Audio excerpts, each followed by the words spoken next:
मी लक्ष्मण पंढरी खटके, देवर्धन तालुका उदगीर जिल्हा लातूर। काही बघा, हे बघा आमच्या शेतात पाणी। आता आम्ही जगाव कसं सांगा तुम्हीच। आता जगाव कसं का राहिले आमच्या पैसे? आता जनावर नदीच्या पलीकडे, आम्ही नदीच्या अलीकड, खायला काहीच नाही जनावराला। जनावर सगळं उपाशी।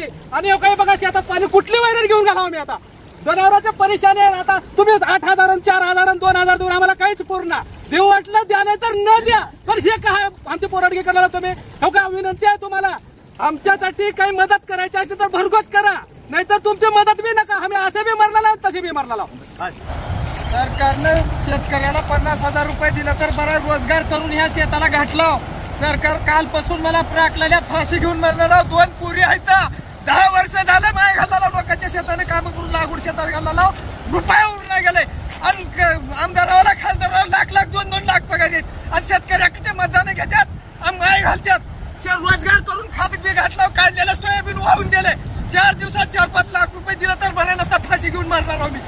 साहेब, हे पाण्यानं सगळं पार शेती आहे तेवढी नाहीसं झाली आहे। आता ह्याची न्याय तुम्हीच करा सरकार। आता आम्हाला जगण्याचा काही धीरावा नाही बघा। आता जगिलो जगताव, नाही म्हणलो तर जाऊन तळ्यात पडताव। असं आम्हाला इतका त्रास आलाय की आता मरावं का जगावं हे आम्हाला काही सुधारणा गेले।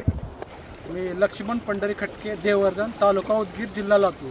हे बघा आमचे सगळे पिकं सगळे पाण्याखाली गेलेले पिकं। आता आमच्यापाशी शिल्लक काहीच नाही। जनावर ढोरं सगळे नदीच्या पलीकडे अडकले, त्यांना चारा नाही, पाणी नाही। आणि नमस्कार, मी देवर्धन गावचा गर्दी व्यंकट शेतकरी आहे साहेब। तो काय हे आमचे हे शेत हे पुरा गाव पाण्यामध्ये आहे। जनावर आमचे पुरा नदीच्या पलीकडे आहेत। आणि काही जनावराला जायला पाणी, त्यांना वैरण टाकायला कसलाच आधार नाही। ह्याकडून त्याकडला जायला काही नाही। सरकार म्हणाले हे हेक्टरी 5-8 रुपये, तर 50,000 रुपये हेक्टरी दिलं तरी सुद्धा काही म्हणजे शेतकऱ्याचं भागायचं नाही।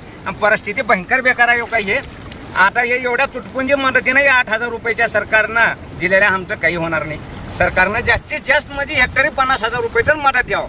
हे नाविलाज आहे शेतकरी। हो का, निवड आता उगा जगण्यापेक्षा गळफास घेऊन मेल्याला बरा। ह्याच्या पलीकडली शेतकऱ्याची दुर्दैवी अवस्था काहीच राहिली नाही।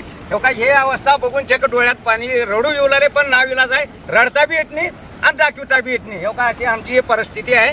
आणि हे सरकारनं होईल तेवढा जास्तीत जास्त आम्हाला मदत करावं, एवढंच बोलतो। देवर्धन येथील शेतकरी बाळासाहेब पाटील।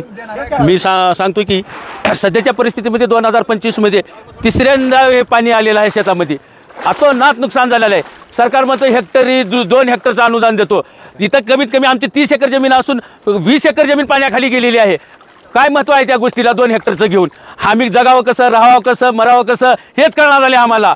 सध्या परिस्थिती भयानक हे होऊन गेलेली आहे। कमीत कमी 1,000 फूट नदी पात्राचं पाणी पूर्ण वरती चाललेलं आहे। 1,000 फूट नदीच्या पलीकडे पूर्ण चाललेलं आहे।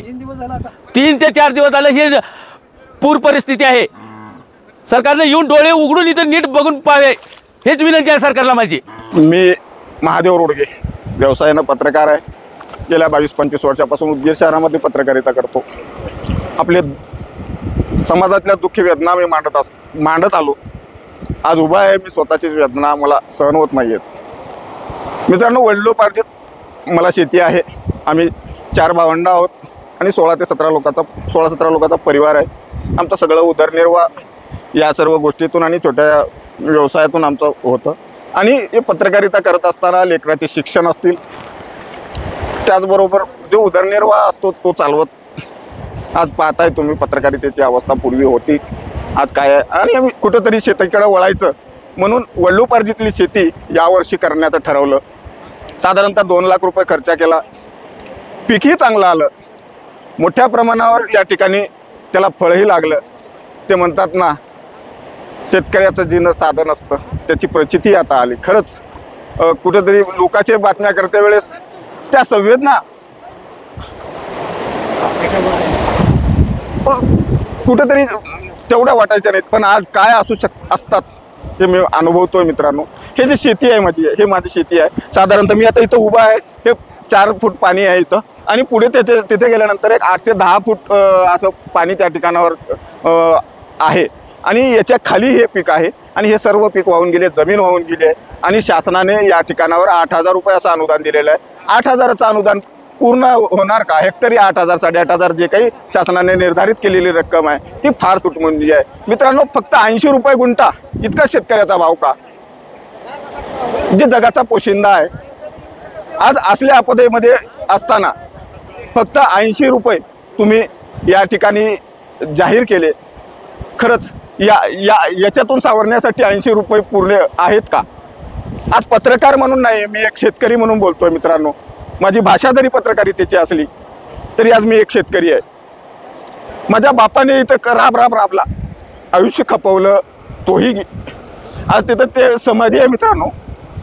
त्या समाधीवर सकाळी 4 ते 5 फूट पाणी तिथं होतं. जेव्हा ते पाहिलं ना, अक्षरशः असं वाटलं की तिथं मीही बुडावं आणि मीही स्वतःला संपवावं, अशी अवस्था. पायी जमा करून कुठंतरी इन्व्हेस्ट केला होता आणि पुन्हा असं डिझास्टर. सरकारला एक म्हणणं आहे आमचं की बाबा तुम्ही पंचनामे सरसकट करताय, चांगली गोष्ट, सर्वांचेच नुकसान झालं आहे. अतिवृष्टीमुळे सर्वच शेतकरी बांधवांचं नुकसान झालं आहे. पण खास करून जे नदीकाठचे शेतकरी आहेत त्यांचे वेगळे पंचनामे करावेत, कारण की त्यांचं नुकसान फार मोठ्या प्रमाणात झालेलं आहे. त्याच्या जमिनी खरडून गेलेल्या आहेत. तरी कृपया मायबाप सरकारने आम्हाला, आमचं एकच मागणं आहे आदरणीय देवेंद्र भाऊंना, देवेंद्र भाऊ आम्ही तुमचेच, पण आज काय बोलायचं राव.